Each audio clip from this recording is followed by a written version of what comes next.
Tonight you're about to slip into a forgotten century, where mud, hunger, and the smell of rot cling to every breath. Tonight, you'll live as a medieval peasant in the shadow of the Black Death.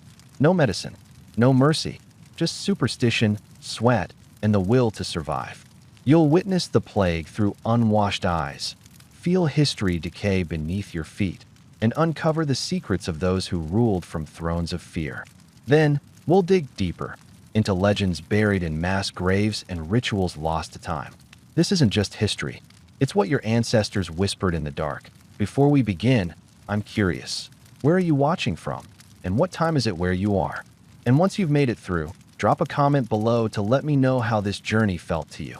You wake to a cold drip of water on your cheek. The straw roof above you sags under last night's rain, letting thin needles of cold slide into your hair. You rub your eyes in the dark, fear blooming as your fingers brush the mud crusted across the wooden planks you call a floor. Somewhere beyond the wall, a villager coughs in ragged bursts. Once, twice, 3 times, then silence. You pray it was only a stray dog. You push yourself to sit up, the motion cracking your joints. Your back aches from the straw mattress that felt inviting only yesterday, before the plague grew close enough to sniff at your door. You swing your legs into muddy leggings, the cloth stiff with dried sweat and something older, fiercer. The room smells of damp wood, rotting straw, and last night's faint whiff of garlic from the bit you tucked under your chin. The wise woman swore its scent would ward off death. You hope she's right. Outside, crows croak in the broken branches of a leafless tree. You crane your neck to see dim dawn light leaking through a slit where the wall's plaster fell away. Weeks ago, you stand on unsteady feet and wrap your threadbare cloak tighter, though it offers little warmth. Your stomach rumbles, not hunger, exactly, but a warning. There is no bread waiting. There hasn't been for days. Navigating by memory, you step over a cracked clay pod in the corner. The air is thick with the promise of sickness, the sticky tension before thunder. Your breath feels like gravel in your throat. You cough once, a dry rasp, and wipe your mouth on the sleeve you washed yesterday in icy well water. The sleeve is still damp. Your nose wrinkles at the chill. You cradle a wooden bowl you borrowed from your neighbor. It's chipped, rim stained black. You'll trade it for water at the well, if the well still flows. If the guard doesn't chase you away. You tighten your grip and step onto the low wooden threshold, feet slipping on slimy planks stained by countless muddied souls. Outside, the village is waking, or what passes for waking. A donkey brays in protest. A dog with mangy fur limps past, nose twitching at something buried in the muck. You slip along a path beaten by countless feet, the mud rising ankle-high. Each step sucks your boot, and more of the sticky earth clings to your leggings. You holler at yourself not to think about it, but your mind latches onto every flinch of discomfort. You reach the common area where the well stands, a stone circle pitted with age. A handful of villagers are already there. A woman in a patched dress, head wrapped in wool. A thin man clutching a leather pouch. A barefoot child whose cough rattles your heart. They keep their distance, eyes sunken with fear, each testing your expression for signs of fever. You lower your bowl and begin to draw water, the wooden bucket's rope fraying. Your knuckles whiten as you pull. The water is cold enough to steal the warmth from your fingers. You cup a handful and bring it to your lips, but you hesitate. Rumors fly that someone spat into the well last night. You swallow anyway. It burns in your throat, but it is water, and it sustains. You glance back at your hut, where the draped cloth over your door flaps in the breeze, a poor shield against gravity and disease. You do not want to return yet. There is safety in speed, but hunger pushes you forward. You scoop more water into your bowl and let yourself breathe, imagining you'll feel the sweetness of wheat and bread soon. You know better. You head toward the communal fire pit, where a knot of villagers stand around embers. No one dares to light flames. Fire draws smoke, and smoke signals sickness. You kneel by a few dying coals, scooping their heat into your palms. For a moment, you close your eyes and pretend you are warm. But ash coats your fingers and stains the hem of your cloak. Beside you, someone coughs again. You look up to see the woman from the well, her eyes red, tears or fever, you cannot tell. She holds a chunk of moldy garlic to her lips like a talisman. You hesitate to speak. fearing that even words can carry plague. Instead, you press the bowl of water to her hands. She narrows her eyes, then cups your gift and drinks without a word. You want to ask if she is all right, but another cough interrupts any question. You move on, guided by memory toward the small patch of weeds you call a garden. A few bedraggled stalks of onions and herbs cling to life in thin rows. You pluck a handful of wilted green, rub the dirt away between your fingers, and chew. It tastes bitter and alive. You swallow, imagining it will keep death at bay. If only for a breath longer, your stomach growls again. You brush trembling fingers over the carved spoon hanging from your belt. You were given it when you were born, an heirloom as useless as a prayer now. You grip it tight, clenching and unclenching. You cannot remember when you last ate bread, but you remember the last taste. Warm, crumbly, like hope. Now hope tastes like cold water and garlic that a sudden gust rattles the rags flapping at your hut's entrance. You jump, heart pounding. Every sound is magnified these days. The creak of wood, the rustle of straw, the faint echo of dying. You imagine plague rats gnawing at bones in the walls, imagining worse things crouching unseen. Your breath hitches. You swallow and steady yourself. The morning sun warms your face for a moment, as if offering mercy. You tilt your chin upward, letting its weak rays touch your skin. You hold this moment, this fragile breath between past and coming agony. You can almost believe you will survive, but you know better. You live in a world where the dead outnumber the living, and filth is a constant companion. You tighten your cloak, load your bowl onto your spoils, and steel yourself for the next step, gathering the morning's meager supplies before the guard arrives to drive you back. Because at sunrise, the living clamor for everything, even water and hope. You force your legs to move. Every step is a promise to live another day, to tell this story even if there's no one left to hear it. You trudge onward, the mud swallowing your footprints. Each one is a testament to your stubbornness, your refusal to vanish without a witness. And as the village stirs around you, you understand that survival here is more than breath. It's memory. It's defiance.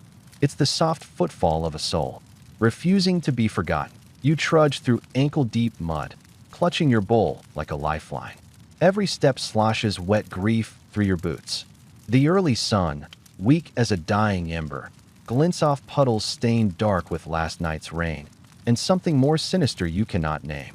You rise a small slope and see the well, a circle of worn stone, slick with moss and half-forgotten prayers that a hush envelopes the gathering crowd.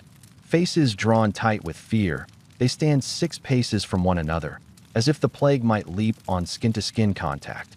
You join the line, heart pounding so fiercely it might echo across fields. A gaunt man in tattered hose steps aside, coughing, into his sleeve. You wait, watching his sleeve, once white, now streaked with rust and spittle. Your turn comes. You grip the fraying rope and lower the bucket into the blackness. The rope rattles against stone, sounding like distant chains. You count each second, 1, 2, 3, until the clank of wood against stone echoes up. You pull. The bucket resists, as though weighed down by sorrow itself. You tug again, knuckles whitening, until cool water spills into the bucket, rippling like a wounded beast that a hush falls. Everyone watches. You lift the bucket and brace yourself. No one wants to be the first to drink. You peer inside. The water is clear but still. You lean forward, scoop droplets into cupped hands, and bring them to your lips. Chill slices down your throat, sharp as a whip. You swallow, savoring each drop. You close your eyes, half expecting pain, but only cold remains that a cry rips through the still air, a child's voice. You glance up to see a boy, face pinched with fever, staggering toward the well. His mother shouts, but he's already pressed both hands on the stone rim, trying to rise. You consider stepping aside, giving them priority. Yet you feel a tug at your chest. If he drinks that water, he might live another hour. If you don't, you might live longer. You press the bowl against your chest and step back. The boy glugs water recklessly, head thrown back as his mother screams. You watch his cheeks hollow. A shudder catches in your ribs. You clutch your stomach. It twists, not from hunger, but from helplessness. You remember the squeal of the blacksmith's daughter when her fever broke. wet, wild, and wailing in the dirt. You blink, burying that memory before it chokes you. A guard in coarse leather jerkin steps forward. His face is set in hard lines, lines carved by fear and orders. He barks, "Next!" You shuffle forward, heart thudding. You step past the child, untouched by mercy. The mother bows her head, silent tears tracing tracks down her face. You refill your bowl once more, this time slower, savoring the life in each dribble. When it's full, you tug the bucket back, muscles protesting. You almost leave without drinking, but your body buzzes with need. You cup 2 hands of water and sip. It slips cool and neutral, but in this world, neutrality is a blessing. You swallow again, then again. Behind you, someone mutters a prayer. You do not believe, but you nod, because faith is a currency here, worth more than coin, more than garlic, more than noise. You hold the bowl to your chest, water sloshing and clinking, a fragile heart in wood. You step away from the well, aware of every eye following you. Some look with envy, some with accusation. You cannot tell which is worse. You head toward a fallen log to rest, balancing the bowl on your knee. Your fingers hover above the rim, as though you might need to guard it from thieves or angels. The sudden breeze rustles the reeds at the edge of the village spring. You look up, startled. The wind carries whispers of plague houses, a shrill bell. In one town, smoke choking another. You draw a rag from your pocket, wipe the rim of the bowl, and press it to your mouth again. You taste the echo of every villager who drank before you. You taste life. Your legs tremble. You cradle the bowl. To steady yourself, you take one last sip and set it aside. The wood is cold against your palm. Another reminder that warmth here is borrowed, temporary. You stand, the log creaking under your weight. You glance at the last of your village's water. Soon the well will dry. Soon the guard will chase you. Off entirely. You inhale the damp morning air and taste the faint tang of iron. Maybe blood, maybe rust. You tighten your cloak, push hair from your forehead, and walk, leading with one foot, then the other, back toward the churchyard where herbs grow in thin patches. You will trade the remaining water for a handful of parsley or wormwood. You will smear it on your wrists, on your temples, and pray it keeps the fever at bay. Or maybe it is just ritual, or hope. Both are scarce commodities. As you step past the church door, you pause. You look back once at the well, its stones stained. Darker than memory, its depths unknown. You whisper a silent promise to yourself. Survive this day, survive tomorrow, and live long enough to tell this story. With that, you turn and head toward the blackened cross of the churchyard, carrying your bowl and fragile hope into another morning of mud, fear, and necessary defiance. You step into the courtyard of the village healer, a crooked hovel burdened by bundles of drying herbs tied to its beams. A sour tang hangs in the air, like vinegar turned rancid. Inside, the wise woman squats before a boiling cauldron, stirring with a bone-handled stick. Her eyes, ringed with shadows, flick up as you enter, and you catch a glimpse of teeth, blackened by wine and herbs. She beckons you forward, voice raspy as dead leaves. "Another soul seeks salvation," she croaks. You do not dare correct her. Salvation here tastes like mold and desperation. You clutch your bowl of water, hoping she won't demand it for her next potion. Her tiny hands plunge into a sack at her feet. She withdraws a fistful of garlic bulbs, some sprouting green shoots, others shriveled and brown. "Wear this," she whispers, pressing a clove to your neck. The skin beneath your chin burns from the pungent oil. She murmurs words you cannot understand, ancient syllables stripped of meaning by time. You nod, because nodding costs nothing. She tosses more garlic into the cauldron. You lean in. The steam scalds your face. She fishes out a blackened leaf, hands it to you. "Burn this." The smoke chases plague. You take it and cough as ashes drift into your eyes. You squint through tears, nod again, and drop the leaf into a scrap of cloth to smolder later in your hut. Her side. An old man with one eye watches you. He's the village blacksmith. Only smith left alive, they say. He holds a clay jar filled with something dark and sticky. He offers it to you. "Tar. Rub your feet. Keeps cold away." You imagine rubbing oil over your sores, but take the jar anyway. Better to have tar than nothing at all. The wise woman stands and thrusts a leather flask into your hand. Inside, Murky water with twigs floating like drowned rats. Will cleanse. Your blood, she claims. You swallow hard, thinking of the well water you've already drunk twice. You pocket the flask, hoping you'll have the courage to drink it when hunger dulls caution. You turn to leave, but she grabs your arm. Her grip is strong despite her age. She leans close, so you see her one good eye glint in the dim light. Beware. The priest's ashes, she hisses. He burned holy bones in the name of protection. Now plague hides in church walls. You shudder. Ash from walls. You wonder how to scrub invisible death from dead stone. You step back, gathering your spoils. Garlic clove, blackened leaf, jar of tar, flask of murky water. You calculate their worth. Almost nothing. Your stomach growls. She cackles as you leave, voice echoing like church bells over a cemetery. Outside, the sun struggles through heavy clouds. You raise the garlic to your neck again, inhaling its pungent. Bite. You can almost taste rot and sweat. It is hope, however faint. You wrap the blackened leaf in cloth and tuck it into your belt beside the tar jar. Each bundle is a lifeline, and a reminder of how little science knows. You pass the church where the priest stands on the steps, sprinkling holy water on passers-by. He roars about sin and punishment, swinging his censer so that incense drifts. Over the crowd, some bow their heads, others run, unwilling to inhale more smoke. You wonder if the priest's incense is worse than the plague itself. A child squeals in the distance, either in fear or joy. You cannot tell. The child's mother yanks him forward, muttering a prayer. You think of the wise woman's warning, ashes in church walls. You imagine black ash mixed with mortar, hiding in every crevice. You rub your fingertips across a church door's stone, tasting grit and holy dust. Your heart thumps. Fear isn't. Knowledge. But it drives you as surely as hunger. You bend to scoop a handful of earth, letting it sift through your fingers. The ground feels cool and indifferent. You sift for herbs, yarrow, chamomile, rue.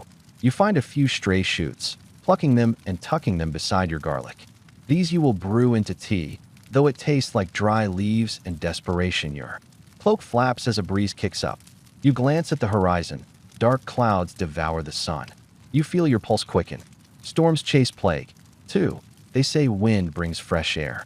You swallow, wondering if any of this lore holds truth, or if it's all superstition to calm a soul facing death. You press the herbal bundle to your chest and breathe deep. You taste green bitterness, ash, and garlic. You feel the weight of every person who believes these rituals will save them. You imagine centuries of villagers past, each clutching the same remedies as they walked into darkness. Ahead, the village smithy's fire glows, though no metal is being forged. You approach the blacksmith, holding out the tar jar. He nods, dips a finger, and rubs it between his nails. He grunts approval, adds strength. You smear tar across your calves where sores blister.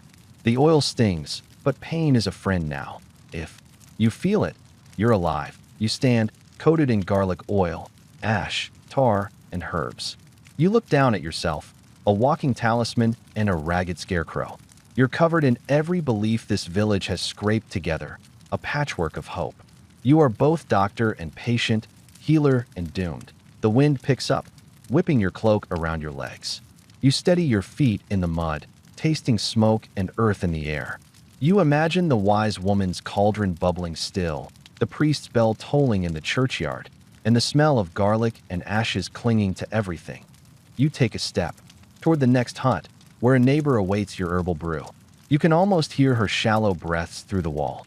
You hold your bundle of remedies close and knock. In this world, knocking could mean invitation or farewell, and as you stand in the muddy path, clutching superstitions against an invisible enemy, you know tomorrow you will do it all again. Because in these times, belief is both weapon and shield, and sometimes the only thing between you and the silence that follows the last cough. You hear the church bell toll before you see the smoke. It drifts over crooked rooftops like a dark promise. You press your palm to your mouth, tasting ash and dread. A procession of villagers moves down the main path. Two men dragging a stretcher piled with a body wrapped in canvas, its shape bloated and silent. Behind them, a small crowd follows, heads bowed, eyes hollow. You step aside, mud sucking at your boots as you watch.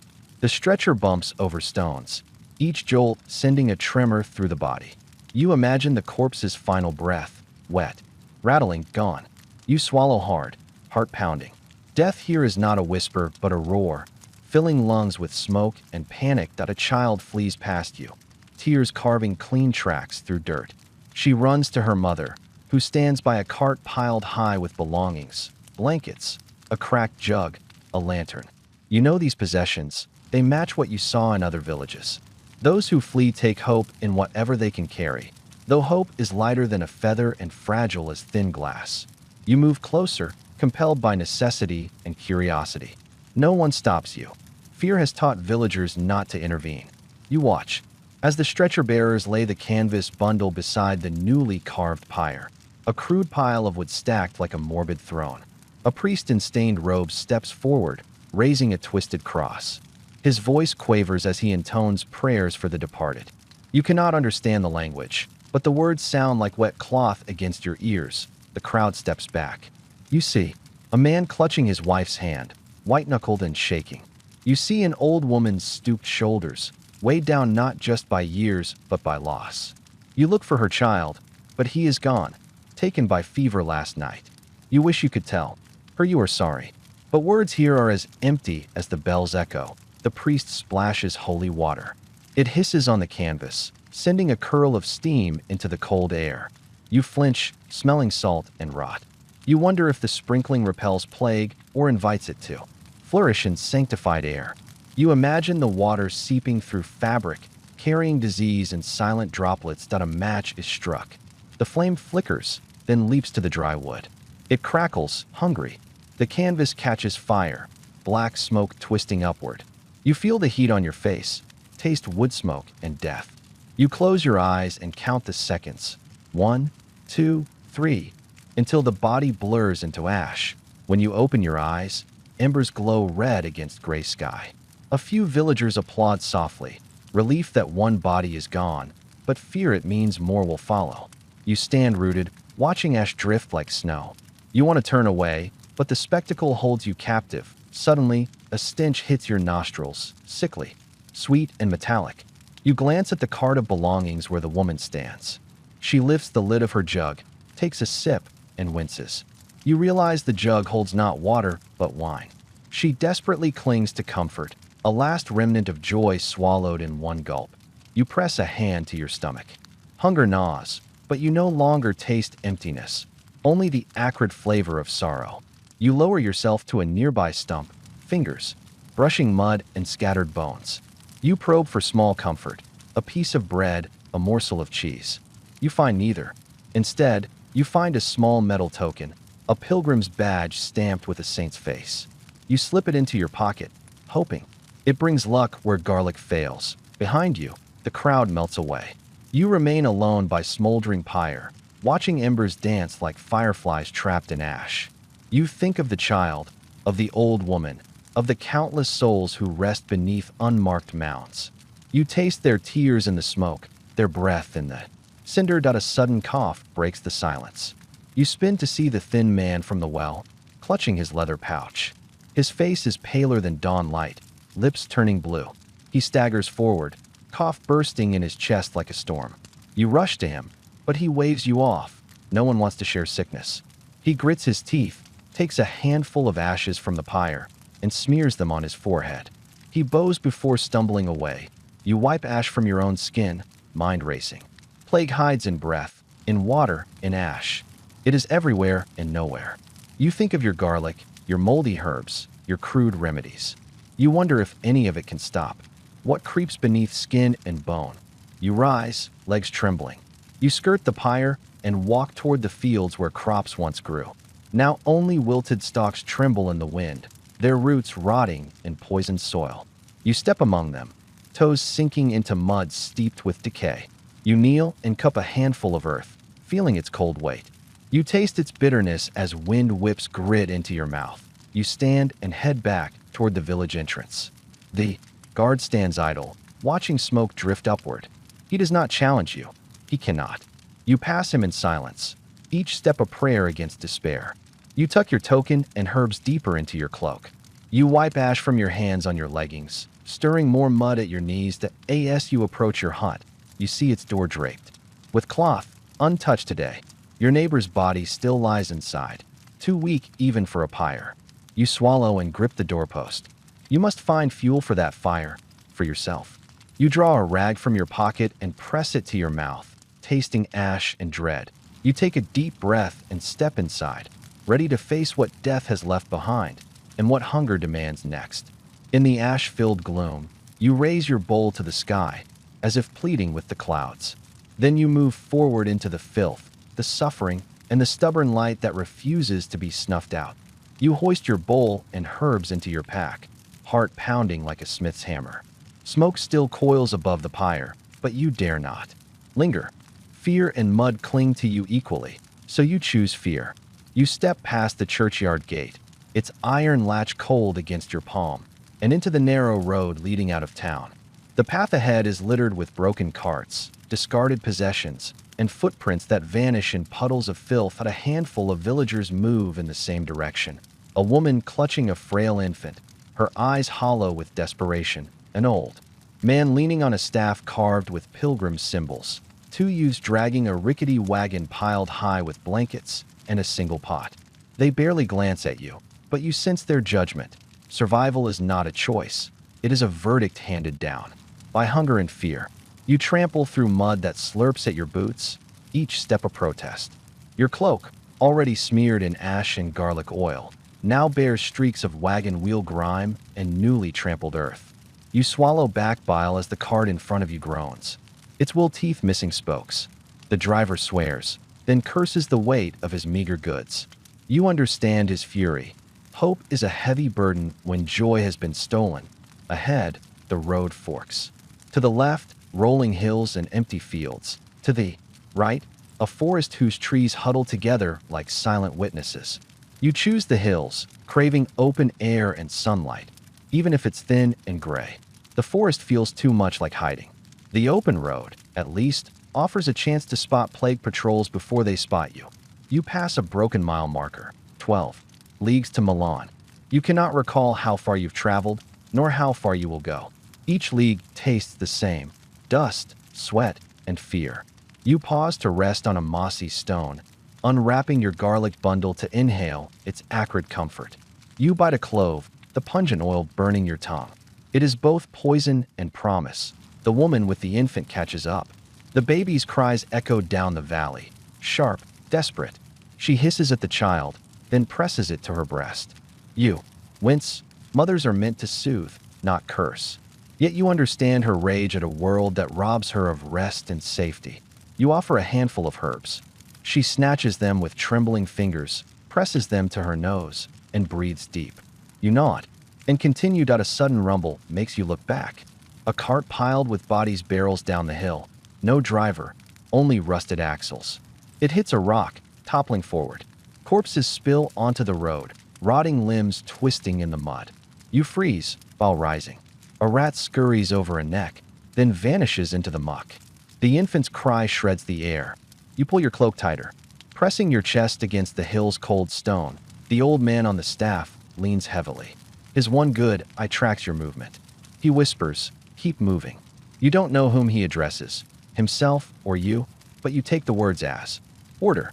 You rise, forcing your legs to obey. Each step tastes of lead, but you cannot stop. To halt is to admit defeat. The sky darkens. A sprinkle of rain begins, fat drops that hiss on your cloak. You pause beneath a scraggly tree, letting the woman and child pass. You watch the rain wash away ash from your face, leaving salt-streaked lines. You press knuckles to your forehead, tasting iron and sweat. Your throat tightens. You swallow and step back onto the road. You notice tracks branching off into the fields, faint hoof marks, and the imprint of bare feet. You follow them, hoping to avoid the main road's plague patrols. Your pack catches on brambles, tearing your cloak's hem. You curse under your breath, then smile at your own profanity. Language is a luxury you still possess. Night falls faster here, behind low hills that swallow the light. You press on, guided by distant bells from your former village. Each toll reminds you of every body you left burning. You rub your arms, cold and trembling. Hunger gnaws, but you have no choice. You must reach the next shelter before dawn. Suddenly, you spot a flicker of light in a clearing, a small hut with smoke curling from its chimney. You approach cautiously, senses as sharp as a rat's. No one inside greets you. The door creaks open at your knock. Inside, a single candle glows beside a hearth where leaks bubble and oil. A grizzled man peers at you, eyes wary. You raise your bowl and herbs. He studies your patched cloak, your mud-stained boots, then nods and steps aside. You enter, heart thundering. The door shuts behind you with a finality that smells of safety. Or a trap. You cannot tell. You hold your breath as you set your pack down. The man gestures to a corner. You sit on a rough plank, fingers tracing the grain. The hearth's heat seeps into your bones. You taste smoke and leaks. And, for a fleeting moment, you remember hunger softened by warmth. He hands you a wooden cup. Inside, pale broth, thin as tears. You lift it, let the steam warm your face, then sip. It flows into your stomach like a lullaby, soft and sad. You close your eyes, tasting mercy. You swallow again, certain that tomorrow you will rise, pack, rebundled, and step back into cold and mud.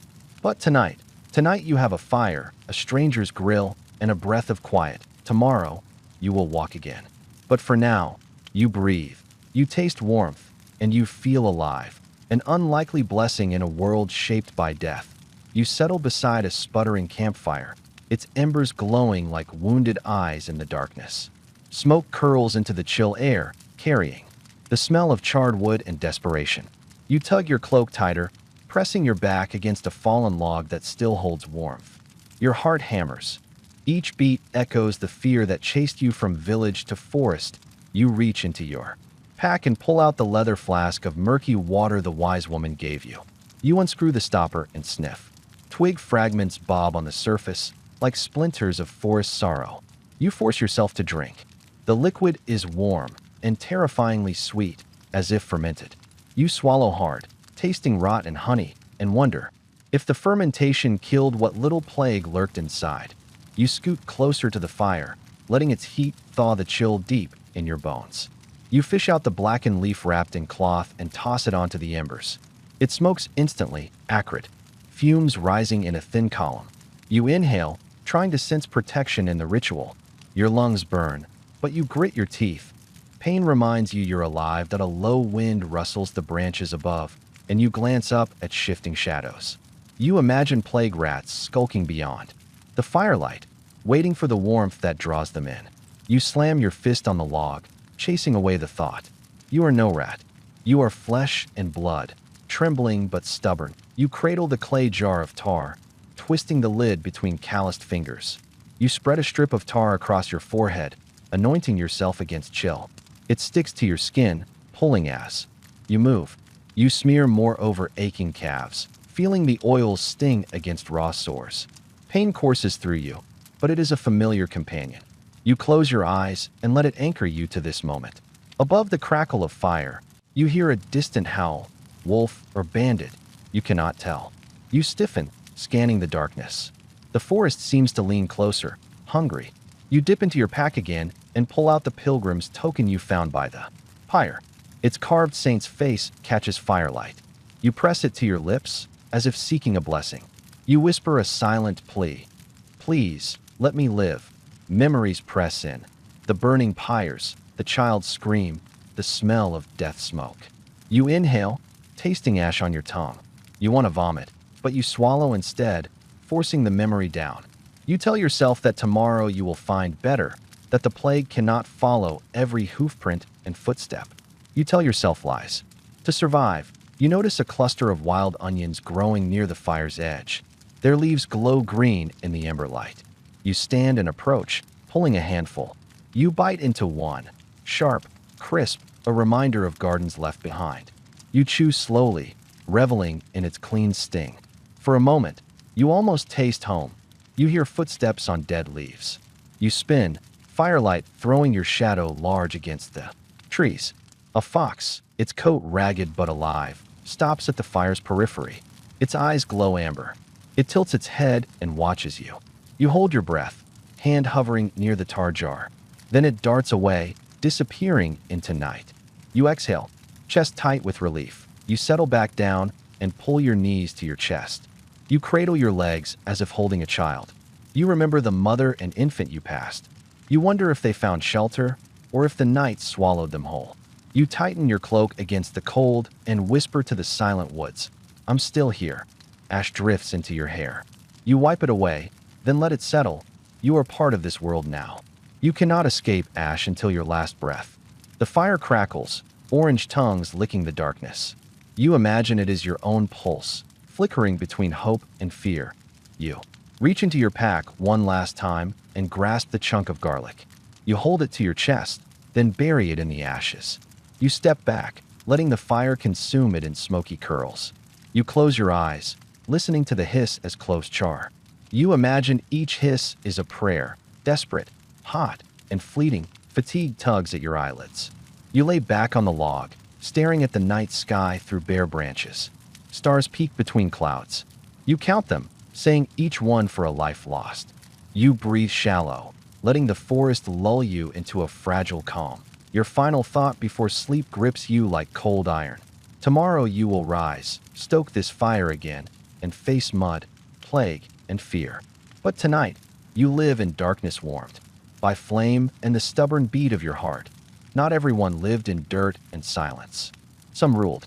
Some rewrote the rules, often with iron and ink, while peasants prayed for scraps. Giovanni Visconti was born beneath the arches of a Milanese cathedral. In 1290, destined for the cloth rather than the crown. His family, minor nobility with more ambition than coin, sent him to Rome to study canon law, hoping that holy office would elevate their name. Yet Giovanni's mind was as sharp as the quill he used to copy scriptures. He saw in church politics not only salvation, but power. By 1329, when Pope John XXII appointed him Archbishop of Milan, Giovanni had already earned a reputation for fierce judgment. He preached mercy from the pulpit but enforced tithes with merciless zeal, seizing grain from starving farmers to supply the city's coffers. His hands were guided by faith, but his heart was tempered by pragmatism. Order required both chalice and sword. At first, Giovanni resisted calls to wield temporal authority. He insisted that bishops should pray, not rule. But Milan teetered on the brink of chaos. Families feuded, brigands roamed highways, and tax riots broke out in every district. The city's elders begged him, "Archbishop, we're the mantle of. Lordship, protect us." Reluctantly, he accepted the ducal title in 1339, trading his mitre for a steel helm. From that moment, Giovanni's dual nature took shape. He walked chapel aisles in flowing robes one morning and reviewed battle plans in war rooms the next. His clerical staff recorded baptisms by candlelight. His retinue counted bloodied spears at dawn. He ruled with sermons and sent emissaries. With swords, a contradiction that haunted allies and enemies alike. Under his watch, Milan fortified its walls, carving watchtowers from rubble and ramparts from earth. He taxed merchants to rebuild city gates and ordered the construction of hospitals, though entry was barred to peasants. Artisans praised his patronage, scholars lauded his libraries, but the poor whispered curses under breath. They saw charity as another levy, mercy as yet another expense. When the Black Death appeared on Italy's shores in 1347, Giovanni faced his greatest trial. He ordered ring bells to ring at every hour, convinced sound could ward off pestilence. He declared holy processions through the streets, carrying relics and banners. An army of prayer meant to repel death. Some villagers cried relief, others vomited on cathedral steps, convinced the pageantry invited rather than imprisoned the plague. As bodies piled in narrow lanes, Giovanni's resolve hardened. He imposed strict quarantine measures. Infected homes were sealed, families confined, without food or fire. At first, some believed this act of cruelty saved lives. Those outside their walls remained unscathed. But rumors spread of anguished screams trapped behind brick doors. Mercy, he taught, required sacrifice, another contradiction for a man of God. Behind closed doors, Giovanni wrestled with guilt. He visited plague wards at night, slipping past guards to pour oil into lamps and whisper comfort to fevered souls. His own hands grew calloused from both blessing and branding. He wept beside dying farmers and prayed for forgiveness before altars. Gilded with wealth, he helped amass that by 1350, Milan's death toll was lower than in neighboring cities. Historians credit his stern policies. Poets credit his clandestine kindness. Yet his legacy was stained by ash, smoke from pyres and tears from mothers whose doors he ordered sealed. He emerged as savior to some, tyrant to many, a man stitched together from devotion and dread. When Giovanni died unexpectedly in 1354, perhaps from illness, perhaps from grief, Milan mourned with both candlelit vigils and silent relief. His tomb bears an inscription: "He who judged with mercy and ruled with force." In death, he achieved the final contradiction: a bishop and a warlord, a healer and a harbinger. Giovanni Visconti's life stands as testament to power's paradox. To save some, you may damn others. To lead, you may have to follow the darker impulses within. His rise from reluctant cleric to iron-fisted duke shaped Milan's fate, and ensured that when the plague recedes, his shadow will linger longer than any prayer. By late 1347, news of the Black Death had rattled every port along the Mediterranean. Genoa and Venice lay crippled under cartloads of bodies. Merchants fled, leaving ships anchored like hollow carcasses. Milan's gates snapped shut under Visconti's orders before the first sails reached Lake Como. The city, cloaked in stone walls and vigilance, believed itself protected until the plague found a way in. It began with a caravan from Provence, laden with fine cloth and embroidered purses. Traders arrived at Porta Romana beneath banners reading Pax et Prosperitas. They carried coin, cloth, and infected fleas hitching rides in the folds of silk. Milanese guards, trained to detect hidden knives and stolen goods, overlooked invisible stowaways. Within days, the traders coughed in market squares, hands pressed to mouths stained with dark blood. In the narrow lanes of the Contrada della Maddalena, the first victim collapsed outside a tavern. Bernardo, a baker's apprentice, gasped with every breath, eyes bulging like marbles. Neighbors gathered, curious and cruel. They poked his flannel tunic, seeking signs of life. When his skin bloomed with black pustules, fear ignited. A mob formed, torches raised, blaming foreign merchants for bringing death. Visconti, seated in his ducal palace beneath frescoed ceilings, received the news with measured calm. He convened the Consiglio Magnifico, Milan's ruling council of nobles, clergy, and wealthy merchants. Candles guttered as he spoke. "We must act swiftly. Seal the gates. Quarantine the sick. Pray for mercy." His voice carried authority, but behind the mask of resolve, his fists clenched, knowing that every decree carried its own peril. By dawn, Porta Romana and 5 satellite gates were barred. Guards stood shoulder to shoulder, halberds planted in mud.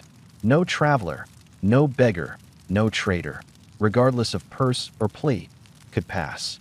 The nuns at San Celso begged entry with stamps of holy relics, but guards refused them as they had refused nobles. A strict rule: disease knows no rank. Inside the walls, panic unfurled like a dark banner. Merchants demanded refunds. Artisans hid in workshops, abandoning looms and anvils. Servants slipped away at night, leaving estates empty. Some families bricked their doors from the inside, sealing loved ones with the sick. Smoke rose in black columns from makeshift pyres built in empty courtyards, towers of wood and silent prayer. Visconti's quarantine edict mandated that any household reporting infection would be sealed for 40 days. Guards affixed painted crosses on doors, red for confirmed, yellow for suspected. No food, no fire, no escape. Some barricades held. Others crumbled under howls of starvation. City records mention wails echoing through stifled windows, dogs and children alike pleading for mercy. Meanwhile, Visconti repurposed convents and empty palazzos as plague hospitals. He commissioned physicians from Bologna and Padua, though few dared to treat the sick. Those who did risked their own lives. Treatments ranged from bloodletting beneath trees to fumigation with juniper branches. Patients coughed into linen masks stuffed with cloves and rose petals, believing scent repelled death. Outside the walls, disease festered in the countryside. Peasants fleeing Milan brought infection to hamlets nestled among vineyards. By Christmas, Of 1,347, reports of death reached Pavia and Cremona. Visconti dispatched envoys to neighboring lords, urging them to close borders and share remedies, or at least bear witness to his policies. Some complied, others sneered, suspecting Milan's measures a bid for power, not compassion. Inside the city, public life fell silent. Bells tolled at all hours, summoning both prayer and panic. Merchants draped black cloth over shop windows. Streets emptied of carts. Markets moved to fields outside the walls, where traders left goods at dawn and fled by night. The rich retreated to countryside villas. The poor huddled in cramped alleys, trading whispers of divine punishment. At the height of the outbreak in spring 1348, Milan recorded more than 200 burials a day, triple its usual rate. Gravediggers, paid in piecework, abandoned mass graves for speed. Priests recited last rites through open windows. Mothers dropped infants at convent doors, disappearing before anyone noticed. The city's heart beat in fever and fear, yet amid the chaos, Visconti held firm. He ordered city guards to patrol for hoarded grain and extortionate pricing. He fed paupers at public granaries and oversaw the distribution of cheap wine by the amphora. He rode through plague wards at night, masked, robed, and resolute, stroking foreheads, carrying lit candles, promising absolution. Even his critics whispered that his presence brought calm, if not cure. As summer waned, the death rate slowed. The walls, once equal parts fortress and prison, became the thin line between ruin and refuge. By autumn, Milan's toll, though staggering, remained lower than Genoa's. Chroniclers credited Visconti's stringent controls, his blend of fear and charity. Yet his legacy was double-edged, a city spared, a people scarred. When the gates finally reopened in November 1348, Milan emerged into a changed world. Streets bore the scars of pyres. Churches bristled with memorial plaques. Survivors stumbled out like ghosts, bodies hollowed by fever and grief. Giovanni Visconti stood atop the battlements, gazing at fields once green, now trampled by woe. He inhaled deep, tasting ash and relief. He had saved his city, but at a cost written in the lines of every survivor's face, Giovanni Visconti's. Reign was marked by an uneasy balance between compassion and cruelty, acts of mercy as sharp as the swords he commanded. In late 1348, when the plague's second wave crept back to Milan, he issued an unprecedented decree. All widows and orphans of plague victims would receive free grain and medical care from ducal coffers. This act of charity sounded a hopeful note across the city's cobbled lanes. Yet within days, the hollowed faces at soup kitchens grew even more desperate, for charity needed administration, and administration bred corruption. His officials, underpaid and terrified, began diverting grain to favored nobles. Orphans waited in long lines under winter's chill, teeth chattering, while carts laden with grain rolled toward lavish estates. Giovanni discovered the theft when a ragged band of peasants marched to the palace gates, howling for bread. He watched from a balcony as they pelted soldiers with crusts of stale bread. For a moment, he hesitated. Mercy demanded forgiveness. Instead, he ordered his guards to form ranks. He rode out that night, torch in hand, and distributed grain personally to those he could find on the streets. The act was both penance and proclamation. Mercy would flow from his hand, not through crooked fingers. Simultaneously, he clung to darker measures. Reports reached him of dissidents, priests denouncing his quarantine, merchants hoarding medication, noblemen challenging ducal authority. Visconti convened a secret council in the Palazzo della Ragione, chambers lit by flickering torches. He signed warrants to arrest 15 individuals, for priests accused of heresy, 3 apothecaries accused of poisoning wells, and 8 nobles accused of sedition. Publicly, he proclaimed these measures necessary to preserve order and health. Privately, he reveled in the power to decide who lived and who died. One notorious case involved Brother Matteo, a Franciscan friar who had tended the sick in San Marco's courtyard. The friar's gentle hands and whispered prayers earned him fame and suspicion. Rumor said he healed so many that the boundless gratitude of survivors made him a threat to Visconti's fame. Giovanni dispatched guards at dawn. They dragged Matteo from his cell and tried him for practicing medicine without license, consorting with spirits, and undermining ducal decrees. The trial lasted 1 day. 8 witnesses, all fearful, 1 sympathetic juror, silenced by guards. Matteo was condemned to death by burning, his ashes scattered in the river. News of the execution rippled through Milan like poison. Some cheered, "No, heretic shall hide plague in prayer." Others wept, clutching crucifixes and begging for their friar's salvation. Visconti, hearing both cheers and laments, held a mass offering for Matteo's soul, blending remorse with triumph. His actions blurred lines: healer and heretic, tyrant and penitent. Meanwhile, in the city's outskirts, Visconti's mercy took different shape. He funded clandestine compassion chapters, groups of women from noble families who tended the dying in secret plague houses. They wore no masks, offered only comfort, and charged nothing. When word of their work spread, Giovanni ordered them protected under ducal decree, warning that any harm to these nurses would be met with swift justice. He provided them keys to quarantined homes, silk for masks, and small stipends for food, tokens of the mercy he both dispersed and tightly controlled. His dual policies extended to the dead. In spring 1349, samples of plague victims' blood, drawn under the supervision of ducal physicians, were preserved in glass vials marked with gold seals. Scholars in the Visconti library studied them by candlelight, charting patterns of fever and bleeding. These jars became relics of scientific curiosity and symbols of Visconti's command over life and death. He kept them locked in an iron cabinet, accessible only by his royal signet. By mid-1350, Milan's plague toll had begun to decline, yet the city simmered with resentment and relief. Nobles who praised his hospitals damned his arrests. Peasants blessed his granaries and cursed his fires.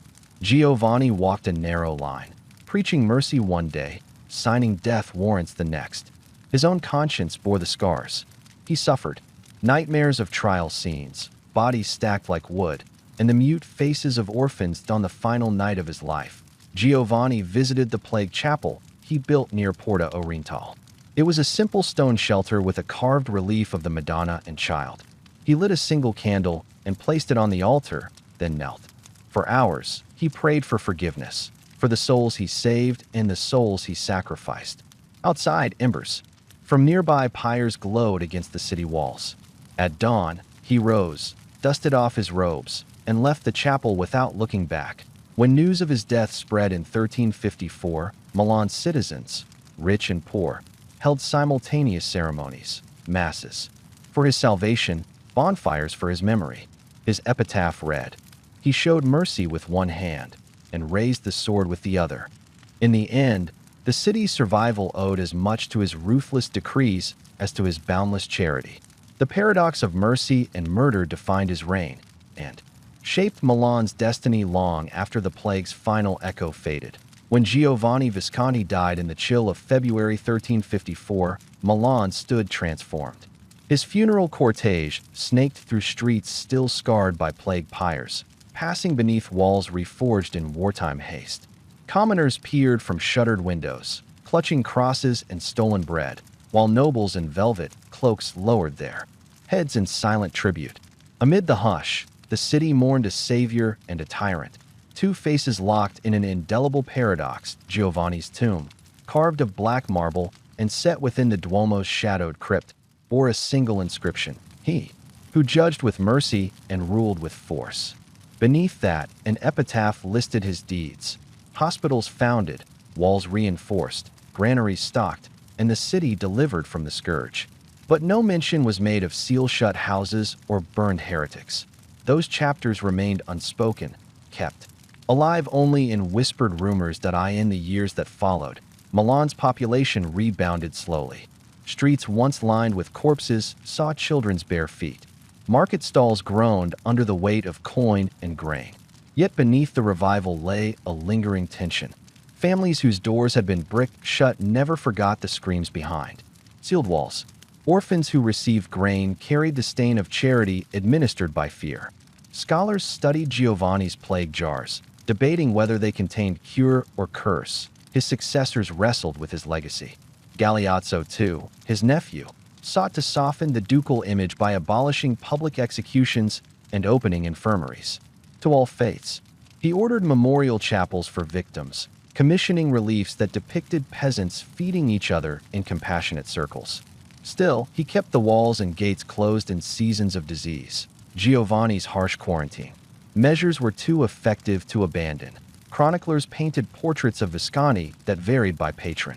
Monks in San Ambrogio celebrated him as God's instrument, a bishop who wielded plague like a divine scourge against sin. Mercenary captains described him as a commander who knew that a city's health was as vital as its defenses. Street poets, however, sang of the Black Archbishop, whose ash-smeared sermons bled into every corner of Milan. Long after his death, the ducal library housed dozens of anonymous treatises debating his morality. One text, De Plaga et Potestate, argued that only ruthless authority could save a city from pestilence. Another, De Misericordia et Cruz, contended that mercy without justice was hollow. These volumes, locked behind iron doors, became pilgrim sites for students of power and disease. Across northern Italy, rulers studied Milan's ordeal. In Florence, they planted olive groves around their walls to symbolize peace and to mask the stench of death. In Venice, doges ordered gondoliers to row bodies to remote islands, an echo of Milan's pyre fields. Everywhere, Giovanni's example loomed, a template of command in crisis, a warning of how salvation can carry the stain of blood. Even in popular memory, his name conjured contradictions.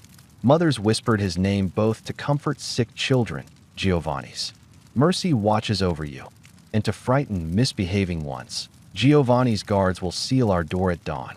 The image of the Archbishop Duke persisted in folk tales, a robed figure handing bread from one hand, a sword from the other, his eyes both gentle and stern. By the 15th century, plague returned in waves, but Milan faced it with both hospitals and inquisitors. Citizens adjusted prayers to include both saints and magistrates. In their homes, families hung garlic alongside crucifixes, blending superstition with faith. In city halls, officials balanced grain distribution against quarantine orders. The blueprint was Giovanni's, etched into law and legend, yet beneath every revival lay a question: at what cost does survival come? The city's stones held stories of both mercy and murder. The Duomo's rubble whispered of bricked-in families. The emptied convents echoed with abandoned vows. And in forgotten corners, pilgrims still pressed coins into the hands of plague jars, tangible proof that disease could be catalogued, controlled, but never conquered. Giovanni's legacy endured as a cautionary tale for those who would wield power in plague shadow. Leaders learned that compassion without oversight led to corruption, and that draconian rule bred both efficiency and resentment. They learned that when death stalks the streets, every decree becomes a double-edged blade. Centuries later, as scholars uncovered his tomb beneath layers of soot and devotion, they found not the opulence they expected, but the simple iron fetters once used to seal plague houses, and a tattered scrap of cloth embroidered with a single word: remember. It was neither saintly relic nor ducal seal, but a reminder that history's greatest leaders leave behind both salvation and scars. But while kings and queens shaped history above ground, something buried far beneath was waiting to be found. In the chill of an autumn morning in 1997, a backhoe's arm tears through ancient soil behind the crumbling walls of St. Ethelfrith's Abbey. The air hangs heavy with mist and the tang of wet stone.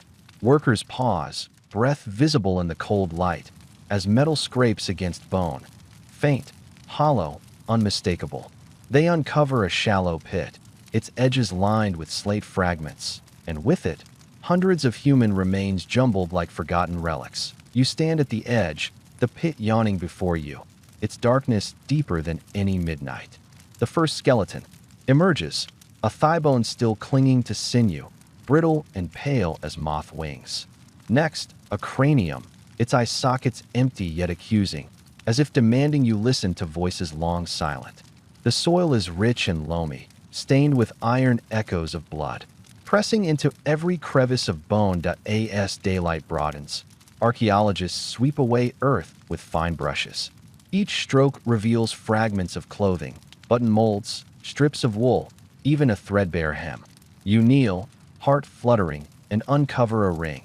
Simple iron, twisted by hand, engraved with a faded saint's symbol. You lift it to your eyes. It feels impossibly heavy, as though carrying the burden of every soul buried here. The pit's form is deliberate. 2 parallel trenches, 30 feet long, 6 feet deep. Bodies lie in rows, feet toward the west, as if marching toward an unseen horizon. No coffins, no markers, just earth piled atop flesh, a mass burial when individual funerals became impossible. You trace with your fingertip the curve of a rib, still warm from the morning sun. You swallow, tasting soil and sorrow. One skeleton stands apart. A woman, her bones arranged with care. A flat stone slab under her head, upon which rests a small wooden box, its lid carved with a fleur-de-lis. You gently lift the box and find it lined with faded velvet.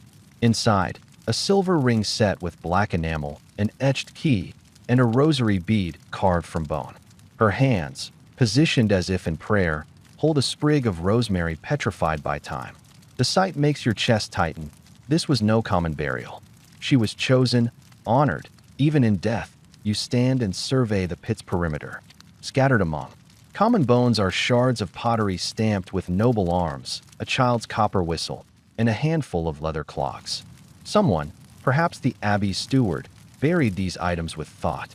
You imagine a silent ritual, cloaked figures moving beneath flickering torchlight, laying peasants and pilgrims side by side. The contrast of wealth and poverty, honored, dead and cast-off corpses, speaks of a story never written. The lead archaeologist raises a gloved hand for quiet. She reads from a parchment, records of an abbey-plagued pit, its last mention in 1350. The chronicles speak of sisters of charity, nun healers who tended the dying, then vanished without record. Some say they were interred in consecrated ground. Others whisper they were entombed alive to contain infection. You feel the air constrict. Truth may lie buried here, yet fear still clings like IV wide at AS trowels unearth more remains. You notice patterns on some skulls, small gouges where surgeons attempted trepanation, perhaps to drain fever. A few femurs bear blunt force marks, not from violence, but from hurried tool strikes, reshaping bone to fit earth. You realize this was not only mass burial. It was a last rite, a communal crucible of life and death. The wind stirs fallen leaves beyond the pit's edge. You shiver, though your coat is thick. You imagine those buried felt something similar as they lay here, breathing their final breaths in damp darkness. You taste their fear in the soil, their hope in the sprinkled herbs. A camera clicks as photographs are taken. Each image captures the pit's grim symmetry, the woman's silver ring, the layer of clay mortar sealing this grave for centuries. Yet no photograph can hold the weight of silence you feel now, an absence louder than any bell. You step back as the team begins measuring and mapping bones. Lines of string crisscross the earth in perfect grid. Each bone will be cataloged, carbon dated, analyzed for traces of plague bacteria. Soon, science will speak. DNA sequences, isotope ratios, microbial fingerprints. But you know science cannot capture ritual's poetry. The rosemary placed for memory, the iron ring for love, the unknown.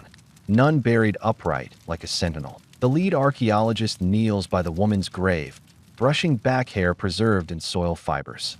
The locks are auburn, a stark contrast to the gray bones. You watch her place a white rose beside the skull, petals trembling in the breeze. For the forgotten healer, she whispers. You feel the words linger in dawn's chill, a testament to nameless courage. As the pit is documented and backfilled for later study. You step away, boots muffled in mud. You glance once more at the ground where history broke open. Under your feet lies a tapestry of pain and devotion, of desperation and design. You carry with you the hush of bones and the glint of silver in dim earth. Tomorrow, scholars will write papers and draw conclusions. Tourists will whisper of cursed grounds. But tonight, you hold evidence of a story lost to time. A silent nun in a mass grave, her story etched in iron and rosemary, waiting for its voice to rise again. Since its excavation, the plague pit has been shrouded in stories as much as soil. Some locals whisper that the pit was not simply a burial ground, but a site of ritual atonement. They claim that the abbey's abbess, Sister Elswith, ordered her own sisters buried alive to contain the contagion, an act of martyrdom unrecorded in official chronicles. One legend tells of an underground chapel hidden beneath the pit, where chants once echoed through candlelit corridors. Villagers say moonlight dances on unseen frescoes, and if you press an ear to the earth at midnight, you can hear ghostly hymns mingled with the rasp of rats. No map marks this chapel, yet treasure hunters have scoured the site, finding nothing but broken beams and stained bones. Another theory suggests the woman with the silver ring was a healer persecuted as a witch. The ring's black enamel, some say, was enchanted to protect against demonic possession, common belief when plague deaths outpaced clergy's explanations. The rosemary in her hands was not only for remembrance, but as a ward against evil. People point to scorch marks on nearby stones, claiming they are evidence of past burnings. Flames meant to cleanse both body and soul. A third myth speaks of a secret society, the Plague Watchers, who used the abbey's crypts to study the disease. In silence, according to this tale, they preserved plague victims' blood in vials, later discovered in hidden niches under altar stones, to unlock the secrets of immunity. When their experiments failed, they vanished in a single night, leaving behind jars of blackened liquid and tomes of unreadable script. Modern scholars dismiss these stories as fanciful, yet each theory persists in local folklore and travel guides alike. Tourists snap photos of the sealed pit, then post Instagram stories about curses and hidden vaults. Paranormal investigators rig EMF meters around the excavation perimeter, claiming to detect cold spots where monks once performed last rites. Anthropologists note that such myths serve a deeper purpose. They give voice to collective trauma, transforming anonymous death into narratives of sacrifice, heroism, or conspiracy. The truth, as always, slips between fact and fable, woven into rosemary sprigs, ink-blotted manuscripts, and whispered prayers at dusk. Still, some tangible traces refuse to disappear. The ring's enamel, tested by archaeologists, contains trace amounts of silver from local mines, not distant imports, as would befit a noble's trinket. The charcoal beneath suspected burn marks contains human bone fragments, suggesting pyres burned too close to the chapel walls. Even the EMF readings, while inconclusive, spike when any researcher crosses the pit's threshold, an odd footnote in scientific journals. Whether ritual, myth, or accident, the pit's secrets have become part of its legacy.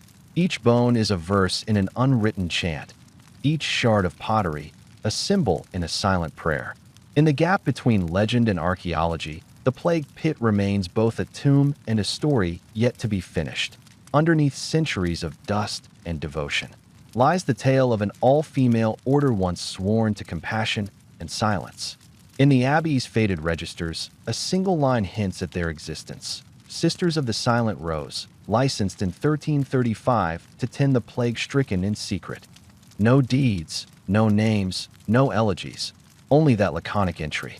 Yet bones and soil preserve echoes of their ritual. You imagine the sisters slipping through moonlit cloisters, hoods low, lantern light flickering on carved stone. Their hands, gentle as dew on petals, lifted fevered heads and fed spoonfuls of herbal tea to gasping sinners. In the pit you excavated, soil around the mass burial bears faint traces of rose petals.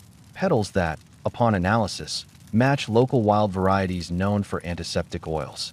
These blooms, woven into crowns and strewn at feet, were more than decoration. They were both medicine and prayer in petal form. On one side of the pit, you uncover a cluster of small ceramic bowls, each colored by residue of lavender, chamomile, and rue. You brush away earth and lift a bowl to your nose. Though centuries have passed, you detect an almost floral sweetness under layers of rot.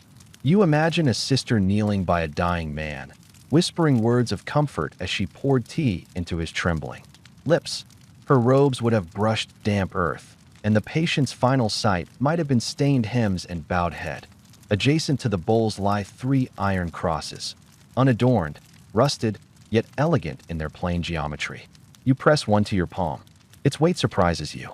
Each cross bears faint hammer marks, as though forged in haste and with devotion. You chart the cross's positions, one by the head of a man aged 40, one by a woman in her 20s, one by a child no older than 10.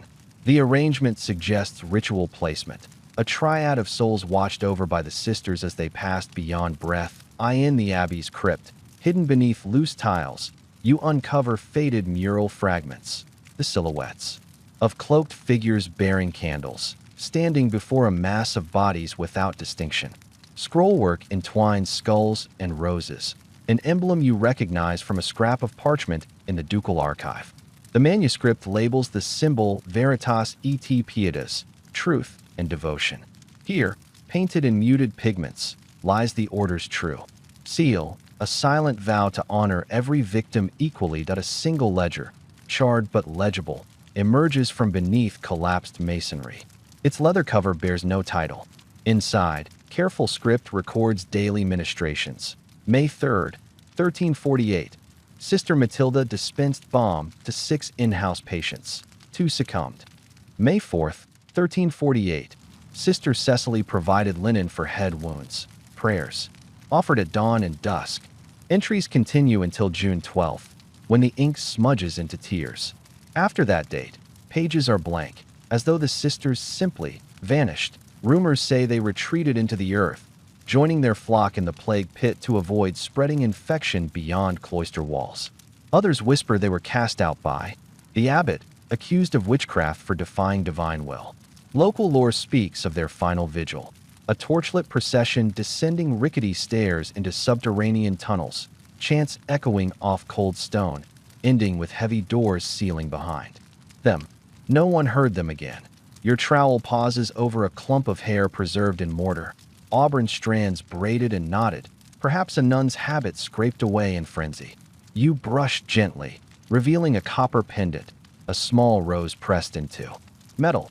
You cradle it like a prayer, imagining the sister who wore it pinned over her heart, carrying both fear and hope as plague's shadow closed in.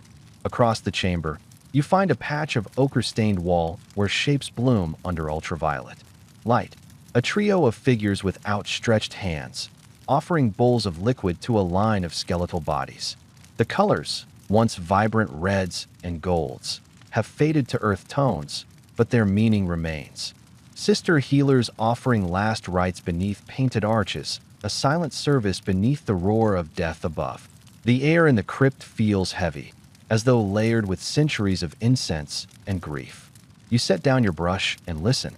In the hush, you swear you hear distant chanting, half prayer, half lament, carried on a current you cannot see.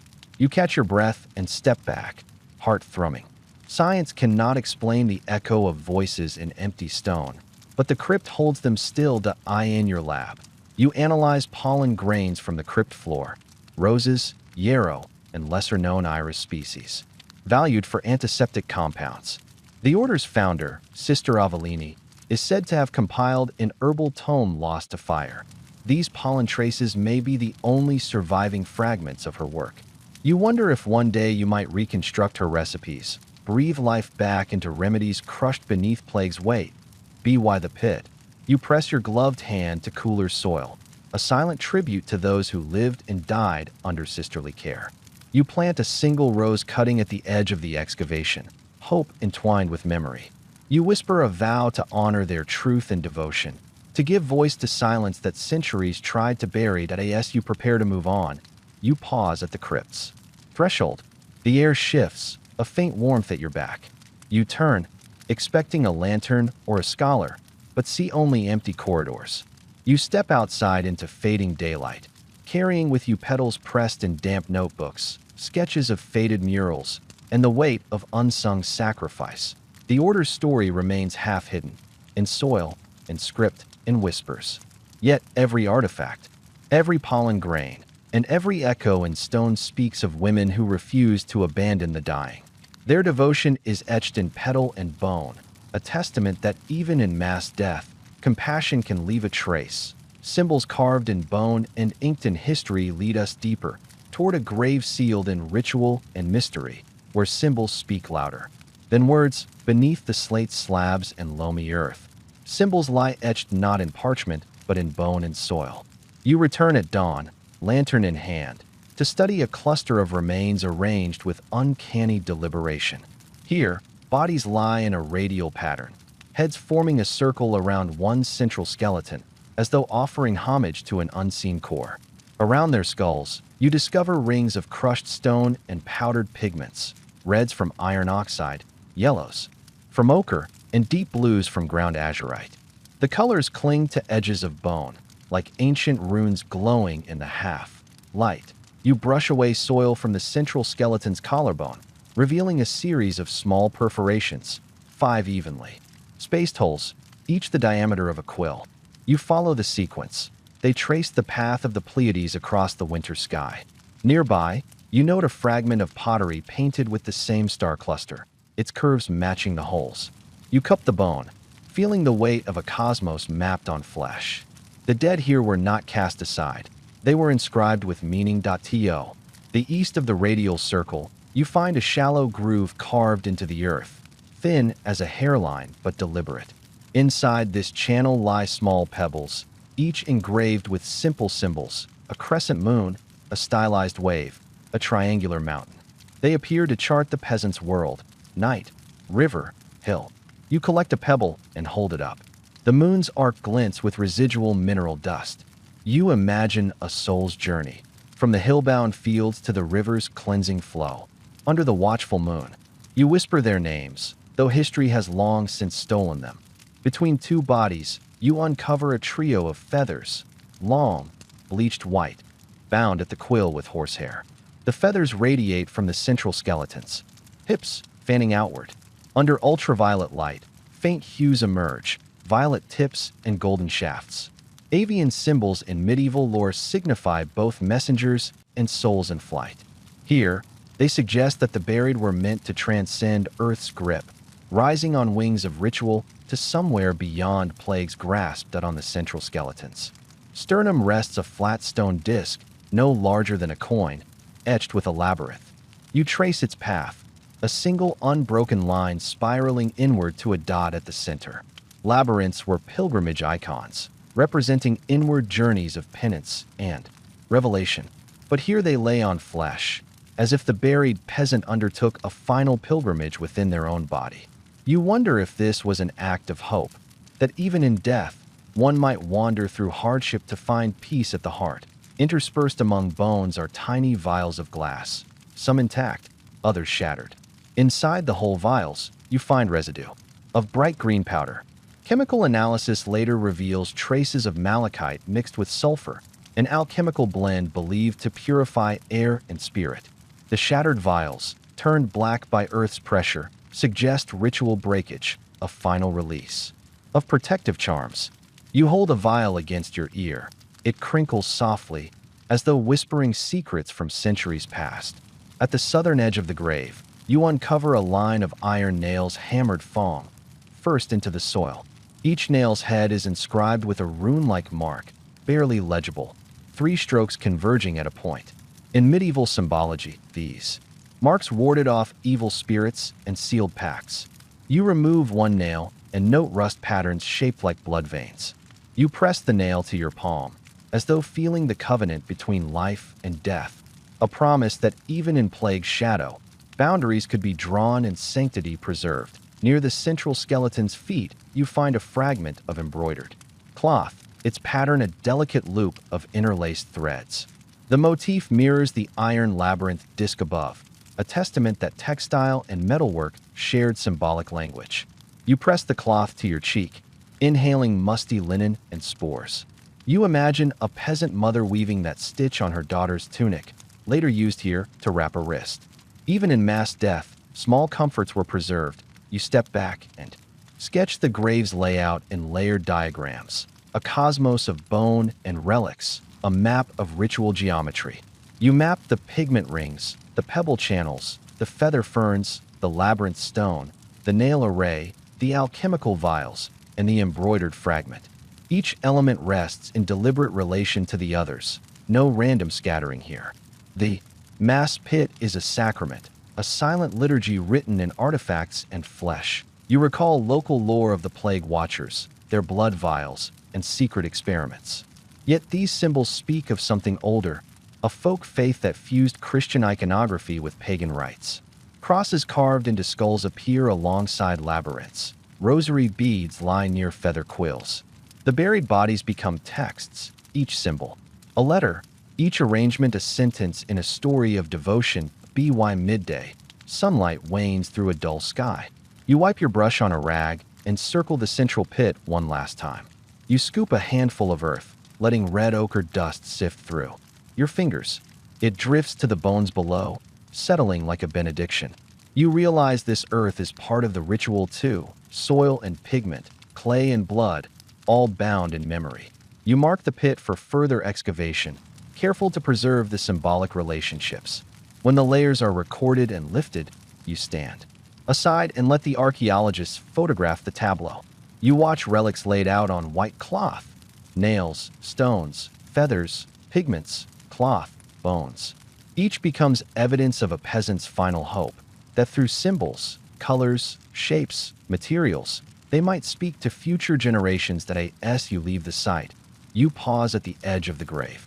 A single feather, dislodged in your work, lies atop the mound. You pick it up and tuck it into your coat. It is too fragile to display, yet too potent to discard. You feel its weight against your chest, a reminder that symbols endure when words fade.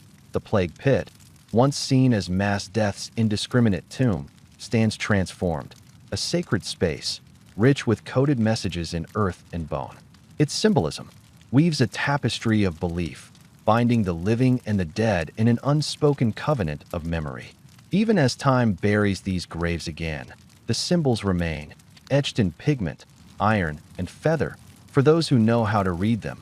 Night falls. As you return to the abbey ruins, lantern in hand, guiding your steps across shattered tiles and moss-clad walls. Here, the plague pit lies silent beneath the earth, a sealed cathedral of memory. You kneel at the edge of the mass grave, tracing the rim of stone slabs that still form a crude altar. Each slab is etched with the scratch of centuries, footsteps, tool marks, perhaps prayers turned to nothing. You brush away a layer of loose soil to reveal engraved crosses along the slab's edges, crude but deliberate. Their forms vary, some simple Latin lines, others Celtic loops entwined with rosemary sprigs. You imagine hands, once skeletal, pressing tokens against stone, begging for mercy. Silence here is heavier than stone itself, a hush that presses on your eardrums and leaves your breath shallow. Fingers ghost over a carved inscription in Lombard script. In silent graves, we speak in stones. You lean closer. The letters blur until you steady your gaze. The phrase feels less like an epitaph and more a covenant, that those buried beneath this altar would tell their story, but only through earth and rock. You shift your lantern beam. Over the pit's rim, pebbles from the radial burial lie scattered like pale tears. You gather one, smooth, stained ochre, and press it against the stone edge where similar pebbles were once nestled. You feel its cool weight, as if holding a whispered secret. You place it back, aligning it with the engraved cross above. In this act, you become part of the ritual, a living witness adding your own stone to the silent choir beyond the slabs. The ground is bare except for clumps of wild rosemary, their silvery leaves glowing in lamplight. You crouch and gently tug one, roots clinging to damp earth. As you lift it, you notice faint carvings on a stone marker half buried beside the pit, a labyrinth pattern matching the central skeleton's disc. Here, stone mirrors body, echoing the pilgrimage inward. You cradle the rosemary and let it scent. Drift upward, minted sorrow carried on night air. You survey the ruined cloister walls that ring the grave, arches framing darkness. Moonlight seeps through gaps where roof beams collapsed, casting broken patterns on stone. In one archway, you spot a mosaic of tesserae, pale blues and reds still glinting, tracing the outline of an angel poised above a tomb. The angel's wings arc downward, as if to shelter the pit itself. You run your palm over the mosaic, each tile a frozen note in this silent hymn. A cold breeze stirs, rattling your lantern and sending leaves skittering across flagstones. You stand and move along the cloister's inner walkway, stepping over fallen capitals and column fragments. Your footsteps echo, first loud, then swallowed by emptiness. Here, absence feels alive. Every shattered pillar is a testament to those who once offered prayers above the buried dead. You find an intact column stump carved with a depiction of hands clasped in prayer. Below it, a chipped inscription reads, "Hear me beyond stone." You pause, pressing both hands to the carving, as though drawing warmth from prayer itself. You whisper into the night, voicing your vow to remember. Voices lost may dwell in silence, but through stone they speak again. At the center of the cloister, where the nave once stood, a single pile of rubble marks the site of the old altar. You clear stones until you reveal a flat slab bearing concentric circles, the same pigment rings found on bones below. You kneel, tracing the circles with dirt-smudged fingers. You sense a convergence, body, earth, and architecture united in ritual geometry. The pit's sacred heart has been raised to stone, transcending flesh. As you step back, lantern light catches a narrow passage leading downward, a spiral staircase half collapsed. You recall rumors of a crypt beyond the pit, accessed through hidden corridors. Though fear tugs at your mind, you descend slowly, bones crunching underfoot. The air grows damp and fetid, each breath tasting of mold and memory. Stone walls close in, carved with faint reliefs. Nuns bearing bowls, peasants kneeling before crosses, angels guiding souls. At the staircase's base, you find a sealed door of weathered oak bound in iron straps. The bands bear the same rune-like marks as the nails hammered in the grave. You brace your shoulder and push. The door groans, then yields. Beyond lies a chamber, empty but for a single stone bench and a shallow basin carved into the floor. The basin's rim is stained with mineral dye, traces of the alchemical powders once poured here. You kneel beside it, placing your lantern at its edge, and lay a handful of earth into the basin. It sinks quietly, as if accepted. You rise and explore the chamber's walls, noting niches where lanterns once glowed and hooks where robes hung. Dust motes dance in your light. The silence here is absolute, broken only by your heartbeat. You sense presence, centuries of silent vigil kept by unseen sisters. You whisper a prayer you don't believe, but words feel necessary. May those who tended here find rest beyond stone. Turning back to the staircase, you pause at the threshold. You realize the crypt was never meant for living eyes, its sanctity, preserved in darkness. Yet you have come, a witness to silence that could not remain buried. You ascend, each step leaving footprints in dust. Back in the moonlit cloister, you pause one last time before the pit's altar slabs. You set your lantern on the stone and remove the rosemary you carried. You place it carefully atop the carved crosses, letting its scent mingle with night air. You strike a flint, sending sparks into the rosemary, and the leaves smolder softly. Smoke rising in blue-gray tendrils. You step back and watch the smoke drift across the slabs, curling into the ruined arches. The fire is small, but its light dances on stone, reviving inscriptions and mosaics for a moment. You realize that silence and stone have married here, ritual and memory bound in crumbling masonry. You feel their weight settle in your bones. With a final bow of your head, you snuff the lantern and let darkness reclaim the cloister. Your lantern's glass faintly glows as you walk away, footsteps shifting from stone to grass. Behind you, the pit and its silent cathedral stand as a testament that even in mass death, the living can listen to voices carved in earth and echo them through centuries. Silence may be stone's dominion, but stone itself can speak if one knows how to hear. You stand once more at the edge of the plague pit as dawn's first light softens the ruined cloister.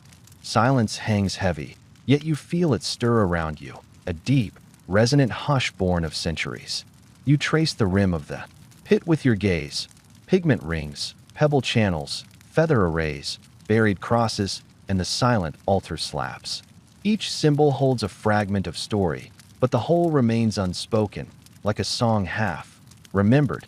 You kneel in the mud, brushing loose soil from the top of a bone that peeks through the earth. The limestone patterns beneath it echo the labyrinth. Disc and the carved crosses, architecture mirrored in body. You cup your hands around the exposed skull, feeling its cool surface beneath cracked brows and jagged sutures. You imagine the soul that once animated it, a peasant breathing through plague, a sister chanting prayers, a healer offering tea beside fevered cheeks. Rising, you let your lantern's last ember dim. You feel the hush deepen, as though the pit itself holds its breath. You step around the grave's edge, letting each footprint press its own story into the soft earth. You pause at the spot where the pilgrim's token was placed, an iron ring you returned at nightfall, now buried beneath moss and memory. You press your palm flat, as if greeting an old friend. A breeze stirs the rosemary crowns still growing at the pit's perimeter. You inhale its scent, minted sorrow mixed with earth's damp breath, and let it fill your lungs. You close your eyes and breathe again, tasting history in each inhale. You remember the sisters who vanished into tunnels, the woman with the silver ring, the child whose copper whistle lay silent. Their voices echo here in scent and symbol, waiting for you to carry them onward. You kneel and draw a handful of soil, letting crimson dust, ochre, and iron oxide drift through your fingers. It falls in slow, deliberate arcs, like petals from a burned rose. You whisper names you'll never know: listener, healer, believer, exile. You feel their presences swirl in the rising light, formulating a choir of silent testimony. You let the dust settle back into the pit, a soft red benediction. Stepping back, you gather the artifacts you've collected: a rune-marked nail, a labyrinth pebble, a feather from the radial burial, and a shard of embroidered cloth. You arrange them on a flat stone slab, replicating their positions in the grave. In miniature, you rebuild the ritual geometry. You place the nail at the southern edge, the pebble channel to the east, the feather fern at the center's base, and the cloth fragment near where hope was sown. Each object resonates with the rhythms of earth and bone. You light a small torch at the cloister's broken archway. The flame flickers across mossy stones and shattered capitals, illuminating faded fresco fragments of angels guiding souls. You step into the arch's shadow and hold the torch aloft, casting dancing silhouettes on the ruins. It feels as though the past stirs, shadow people rising from collapsed walls to witness your vigil. Drawing a deep breath, you begin to speak. In a voice low enough to stir only the silent stones. We come in search of names, in search of voices lost to plague and time. We build our stories from your symbols, petals, pigments, pebbles, and bones. We carry your echoes beyond this hallowed ground. Your words hang in the morning air, met by a gentle breeze that caresses the ruins, as if offering reply. You lower the torch and circle the pit 3 times, each lap slower than the last. You let your hand hover over each symbolic element, bowing your head in gratitude. You feel the ground pulse beneath your feet, earth remembering the weight of so many souls. You imagine their hearts beating in unison, a subterranean drum that only you can feel as the sun climbs higher. Its rays touch the far side of the cloister, revealing new details. Etched letters on a fallen tile, a faint handprint in mortar, the ghost of color in a mosaic. You step toward these relics, eyes wide with recognition. Each shard of memory beckons you onward. There are always more stories to uncover, more symbols to decode, more silences to translate. You gather your torch and artifacts. Before departing, you press a final kiss to the slab bearing your miniature. Arrangement. You speak once more. May your silence be heard, your stories lived. You lay the nail gently atop the slate, the pebble beside it, the feather resting over both, and the cloth fragment across their midst. Then, softly you step back. Turning, you walk through the cloister's arches into the courtyard where wild rosemary still blooms. You pause at the threshold, looking back at the ruined cathedral of memory. You raise a hand in farewell, though no living soul stands to witness your vow. You feel the stones themselves acknowledge your pledge to carry their stories forward, to give voice to their silence. And as you step into the light of a new day, leaving behind the hush of earth and stone, you know this journey is only beginning. The artifacts, the symbols, and the whispered lore will live in your words, in your drawings, and in the hearts of those who listen. Their voices, silent no more, will weave through future generations as living testimony to compassion, ritual, And the indelible bond between life and death. She left no name, no throne, and yet her silence speaks louder than stone.